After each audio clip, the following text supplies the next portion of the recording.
절대 전략 시간입니다. 토마토 투자클럽의 김정수 전문가를 만나보겠습니다. 안녕하세요. 예, 안녕하세요. 반갑습니다. 정석투자 김정수 전문가입니다. 네, 전문가님 오늘장 일단 0.5에서 1.6%의 낙폭을 기록합니다. 실리콘밸리뱅크의 파산 사태, 이에 대해서 미국 정부 쪽에서도 빠르게 대응을 하고 있고 우리 정부나 또 한국은행 쪽에서도 여러 가지 발언들이 나오면서 진화에 나서고 있는데 일단은 불확실성이 좀 높아졌다. 시스템 리스크의 확산 가능성은 적다. 다만 필요할 때 신속 대응하고 변동성을 주시하겠다라는 의견들이 나오고 있습니다. 국내에서요. 오늘장 어떻게 보실지 한마디로 말씀해 주시죠.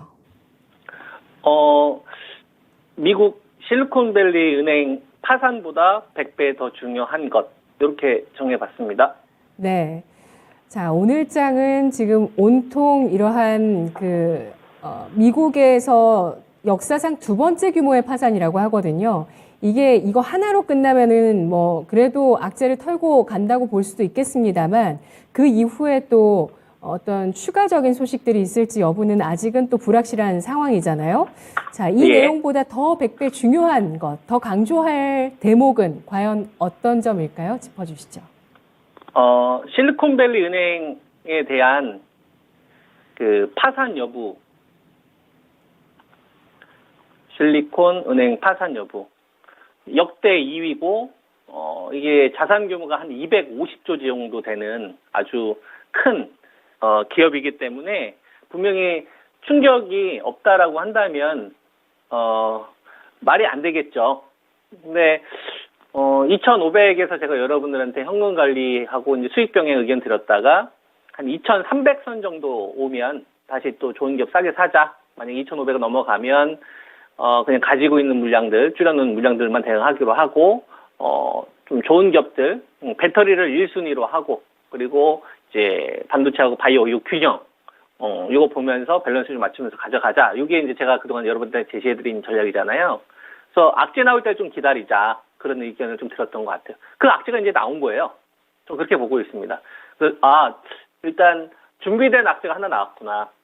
실리콘밸리 은행 파산 관련돼서 이게 나와서 저는 이건 이미 저는 준비된 악재라고 생각을 하고 있고 이 준비된 악재로 생각했었던 이유는 그냥 제가 짐작하는 게 아니고요. 돈들이 반응하니까요.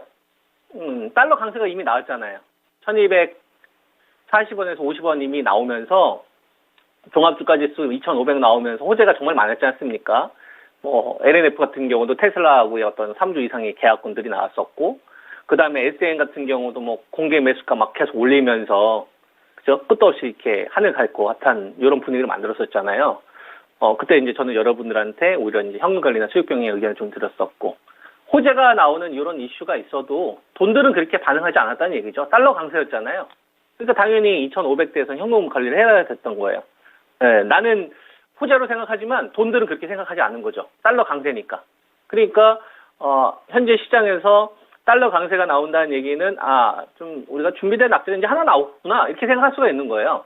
그러면은 이게 어떤 관점인 거냐면 실리콘밸리 은행의 파산 이것이 확산될 것이냐. 이거 확산되면은 제2의 리먼 사태가 나오는 거 아니냐. 이런 또 불안감이 있잖아요.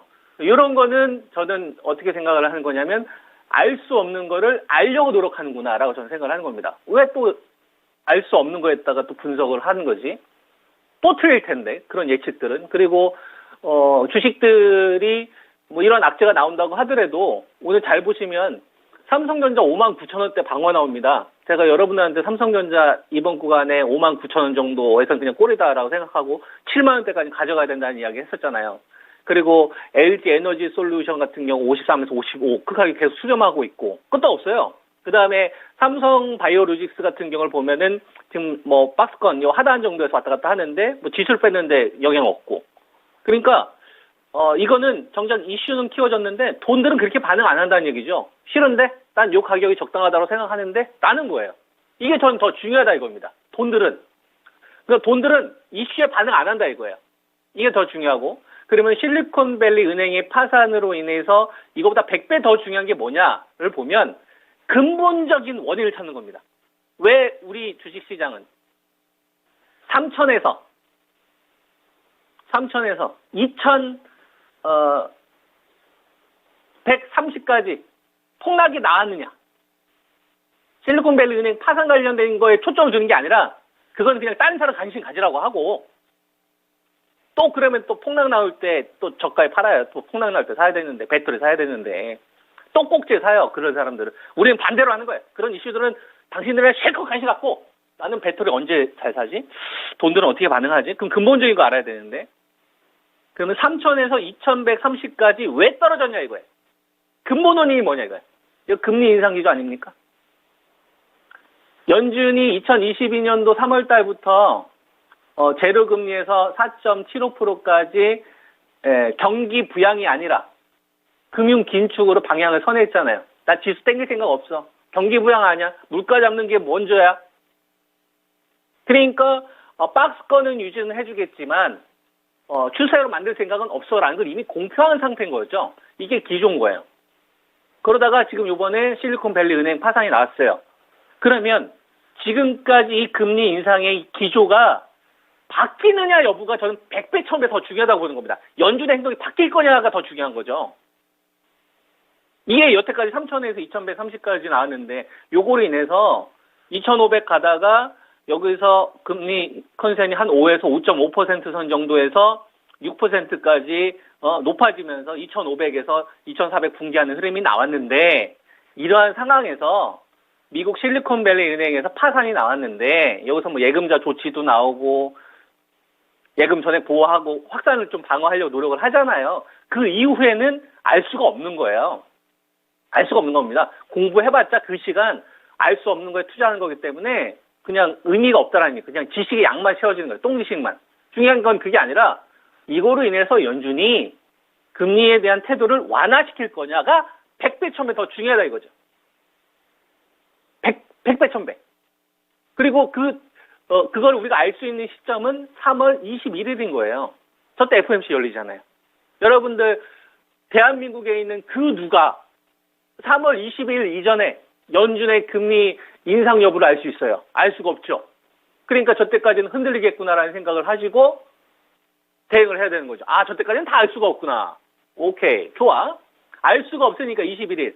알 수가 없으니까 그러면은 알 수가 없는데 요때 되면은 뭐 딱 알고서 대응하기는 어려우니까 요 구간에 제일 좋은 기업들을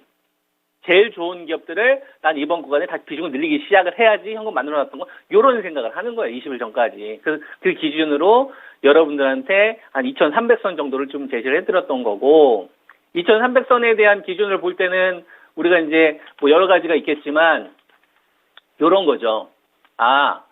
2,500선 정도는 08년도 밸류에서 저항을 맞고 그리고 2018년도 요때가 한 2,315선 정도 되거든요. 여기서 이제 약간 오차를 두는 거죠. 2018년도 저점 되게 되면 한 2,300 초반 정도 되니까 요때 여기서 이제 플러스 알파 정도 해가지고 여기서부터 배터리 다시 담아야 되겠구나 이 생각을 하는 거예요. 그리고 안 오면 어떻게 돼요? 3월 21일부터 난 담아야지 이렇게 보는 거죠. 이런 관점으로 주식을 바라보면 지금 시장이 이 조정을 반가워해야 된다는 얘기죠.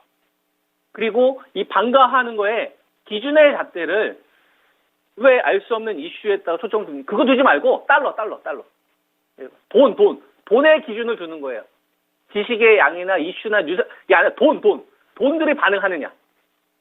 지금 환율이 1,312원 왔다 갔다 하는데 여기서 만약에 환율이 뚝뚝 떨어지는 상태 시장 조정이 나오면 여러분들 주식 담을 생각을 해야 돼. 팔을 담을 생각을 해야 되는 거죠. 왜 돈들은 리스크를 더 키울 생각이 없다는 얘기를 하는 거니까. 그래서 환율이 꺾이면서 만약에 지수가 2,300 담을 생각하는 거예요. 뭘 제일 먼저? 배터리를 제일 먼저 사는 거고 그 다음에 두 번째가 지수가 반등 나올 땐 하락할 때는 삼바만 살 생각하는 거고 지수랑 같이 올라가면 셀트리온은 같이 담을 생각하면 되는 거예요. 그리고 삼성전자가 59,000원대 정도 방어 나오면 우리가 지금 나오고 있는 이 이슈들은 시간이 지나고 나면 해결될지 안 될지는 모르겠지만 제일 좋은 기업으로 일단 이렇게 1차 포지션을 잡아놓고 그 이후에는 FOMC에서 뭐 연준의 어떤 발언들이 완화가 될 건지 아니면 강직하게 유지가 될 건지 달라질 거 아니에요. 그거 보고 나서 그 다음 대응을 하는 거예요. 여러분. 그러니까 너무 두려워하지 마시고 그냥 실천하면 돼요. 좋은 기업들로.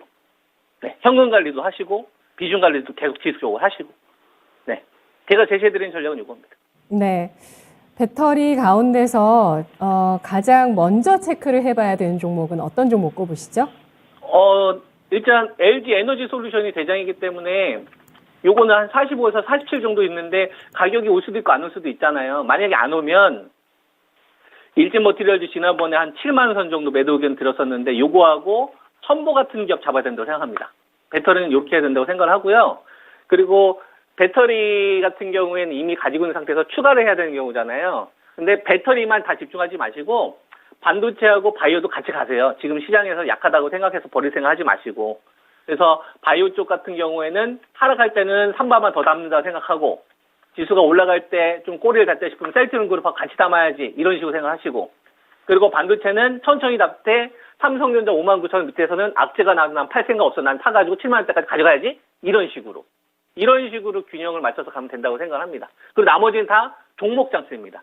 종목 장세고 요거는 뭐 또 시장이 그 밴드 기준에 오게 되면 그때 되면 제가 또 원택트나 게임이나 아니면 중국 소비주나 소부장이나 이런 것도 다시 같이 말씀을 드리도록 하겠습니다. 네. 예, 알겠습니다. 고맙습니다. 저도 감사합니다. 네, 잘 들었습니다. 자, 이제 예측할 수 없는 부분에 대해서 집중하기보다 돈의 흐름을 보자라면서 FOMC 회의 결정과 달러 인덱스 꼽고 있습니다. FOMC 회의에서 다시 빅스텝으로 가느냐에 대해서 선반영한 달러가 어떤 움직임을 보일지 지켜보시죠. 지금까지 투자 판단에 도움드릴 수 있는 내용들 알아봤고요. 다만 주가의 상승과 하락을 보장하지 않는다는 점 유의하시면서 투자하시면 좋겠습니다. 오늘 개장 여기까지고요. 오전장 계속 이어지니까요. 저희와 함께해 주시죠. 고맙습니다.